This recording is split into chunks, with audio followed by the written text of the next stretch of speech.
Another day, another content na naman today. Yung nga po Lord, dahil napakaganda ng umaga, maaraw na, lumihis na ang bagyo. Kaya nga mga kapatid, ngayong araw, ang schedule namin ng pag-uwi. Bandang 8 AM na nga ito mga kapatid nang kami ay bumabiyahe. Sabi nga dyan ng asawa ko ay kumain na nga daw muna kami dahil alam niya naman na hindi nga kami nakapag-breakfast dahil maaga nga kaming nagising. Iba nga kami ng cravings ngayong araw mga kapatid kasi ang gusto niya nga ay chicken daw. Sabi ko nga sa kanya dyan mga kapatid, ako'y nagkaka-rashes kayo at lumalabas yung mga allergy ko kaya hindi ako pwede mag-chicken ngayon. Nagita niya ng pagdadrive niya mga kapatid may napansin siya dyan. Sabi niya babalik nga daw siya. Akala ko nga dyan mga kapatid may nalaglag nga siya o may nakalimutan nga siyang gamit. Wala mga kapatid may nakitang namimiwas dun sa may tulay kaya kami ay bumalik pa. Ibiro ko nga siya mga kapatid pagdating talaga sa pamimiwas ang lidaw ng mata. Sabi ko naman sa inyo mga kapatid na yan talaga yung mga hilig niyang gawin yung mamiwas. Kaya mga kapatid anong hobby ng mga asawa niyo? Pakilagay naman sa comment section.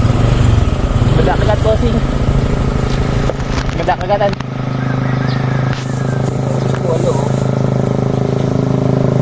Ngayon lang yan. Oo.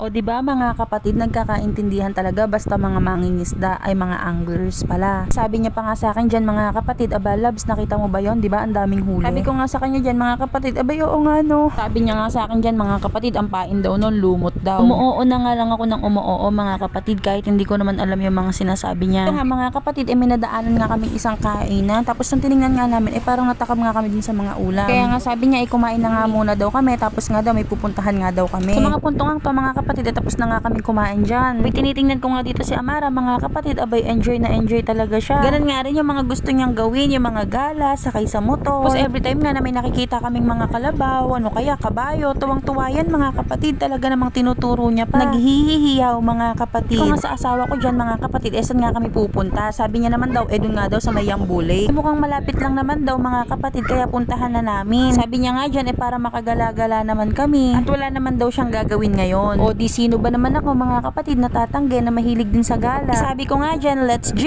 Pinatutuwa nga ako dyan sa asawa ko mga kapatid at talaga namang naisipan niya na igala nga kami. Sabi ko nga mga kapatid, di ba labs nagbagyuhan? Paano kaya baka naman si Rayo? Sabi niya nga mga kapatid hindi naman daw siguro. Sabi niya nga mga kapatid malalaman nga daw. Habang nasa biyahe nga kami mga kapatid papuntang Yambole. Ay, sa bangus.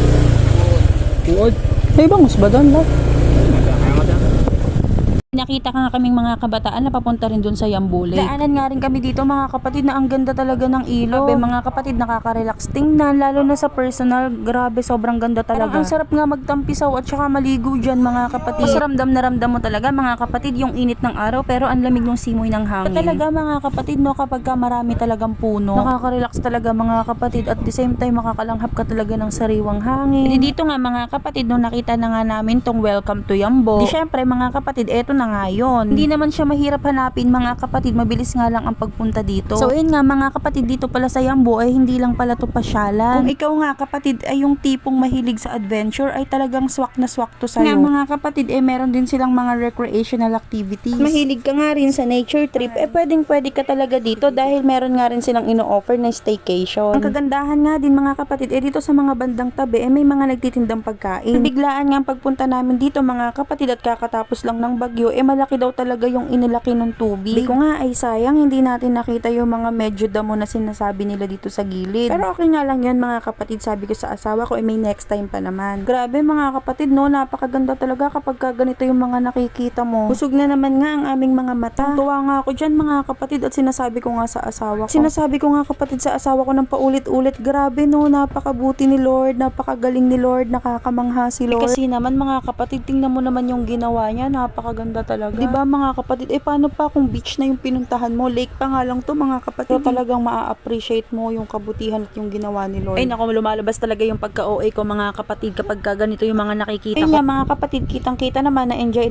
kami dito. Nag-picture nga lang kami dyan. Katapos nga, nag-bonding, nagkwentuhan kaming mag-asawa, nagkaroon kami ng quality time. Huminga nga lang kami dyan mga kapatid at nanalangin, nagpasalamat sa Diyos sa lahat ng mga blessing na nararanasan namin. Kahit nga sa maliit at sa mga malalaking bagay bagay na nai-experience namin. Thank you, Lord. Abay, tuwang-tuwa nga dyan si Amara, mga kapatid, at ayan nga, gusto nga bumaba. Ay nako, sabi ko, pagka ikay nalaglag dyan, yay kang bata ka. Ayan nga mga kapatid, sana next time mas marami kaming kasama dito. Parang ang gandang magbanding dito mga kapatid, at saka yung design ng balsa, parang very classic nga mga kapatid. Yung design niya nga mga kapatid, pwedeng mag-boodle fight, mag-banding. Lit nga lang kami dito mga kapatid, at umuwi na nga rin kami. Hindi na rin naman lugi yung 20 pesos na entrance fee. Bukod doon mga kapatid, hindi rin naman mahirap yung biyahe kasi malapit lang at mabilis lang siyang matukoy. Katapos nga din ito mga kapatid, sabi ko nga sa asawa ko ay dumiretso na nga rin kami para makapagpahinga na nga rin kami. Naramdam ko nga kay Amara na antok na yan. Nalilibang nga lang talaga yan mga kapatid sa mga nakikita niya, kaya yan, nakakapaglakad-lakad pa siya. Pagkatapos nga nito mga kapatid, di bumiyahin na nga rin kami pa uwi. Sabi ko nga mga kapatid, may nadaanan nga kami kaninang bibingka, gusto ko nga bumili nun. Feeling ko nga mga kapatid, masarap siyang kapartner ng kape mamaya pag uwi namin. Sabi ko nga sa asawa ko mga kapatid, halagang 200 yung bilihin niya, kaya lang nung nakita namin kung gaano kalaki yung bibingka, sabi ko okay na pala kami sa 100. Kasi nga mga kapatid, for only 100 pesos, meron ka ng 3 malalaking bibingka. Talaga naman mga kapatid, matitikman nga ang bibingkang tumamaya. Mapunto nga to mga kapatid, nakauwi na nga kami sa aming bahay, at nakakatuwa nga kasi may nagpadala nga ng parcel kay Amara. Nagpadala nga daw ng regalo para sa kanya. Dahil nga napapanood niya nga daw po yung mga video namin at natutuwa nga daw po siya. Thank you nga po kay Ate Ems na nagpadala nitong parcel at sa kanyang family. God bless po sa inyo. Si Lord po ang bahalang magbalik ng mga blessing. Dito nga mga kapatid, talagang antok na yung batang yan, pero nga nung binuksan namin yung regalo, talaga namang tuwang-tuwa yan mga kapatid, at talagang napapasigaw siya. Ising nga siya dyan mga kapatid nung nakita niya nga ang paborito niyang si Olaf. Thank you nga din po sa mga damit na binigay nyo. Po talagang ligayang-ligaya po ang batang yan, at nawala pa nga po ang antok niya. Dahil nakita niya nga si Olaf. Itinakbo niya na nga yan agad sa labas mga kapatid, at ipinakita sa mga kalaro niya. Yan mga kapatid, hindi na nga rin naghihiwalay yung dalawang yan, si Olaf at si Amara. Kahit nga sa pagtulog, sa pagkain mga kapatid, kasama niya yan. Sa mga puntungang yan mga kapatid, pinabuksan pa na ng TV at manonood nga daw siya ng Olaf. Tuwa nga ako dyan mga kapatid kasi napaka-priceless ng reaction ni Amara. Kala niya nga talaga si Olaf na nasa TV at yung kayakap niya ay iisa. Sarap talagang maging bata mga kapatid, no? Dito nga mga kapatid, abay nabigla ako kasi sabi nga ni Daddy dyan, abay nagtimpla nga daw siya ng kape. Tikman ko nga daw at tamang-tama nga daw dun sa bibingkang binili namin, at tikman na nga rin daw namin. Hiro ko nga siya dyan mga kapatid, at sabi ko nga wala kang kahilig-hilig sa kape, no? Napakaliit ng lagayan mo. Ito nga mga kapatid, di sabay-sabay nga naming minerienda yung binili naming bibingka, tapos yung tinimplang kape ni Daddy. Nga lang mga kapatid, yung nagiganap namin ngayong araw na to. Thank you Lord nga sa mga blessings, salamat nga sa protection, at nakauwi na nga rin kami mga kapatid. Maraming salamat nga rin sa mga taong ginagamit niya para i-bless kami. Lord nga po yung bahalang magbalik sa inyo ng mga blessing. Ano ba yan mga kapatid, maraming salamat sa pagsuporta at panonood ng aming mga video. Samahan niyo po kami palagi sa aming daily contento. God bless kapatid, follow for more!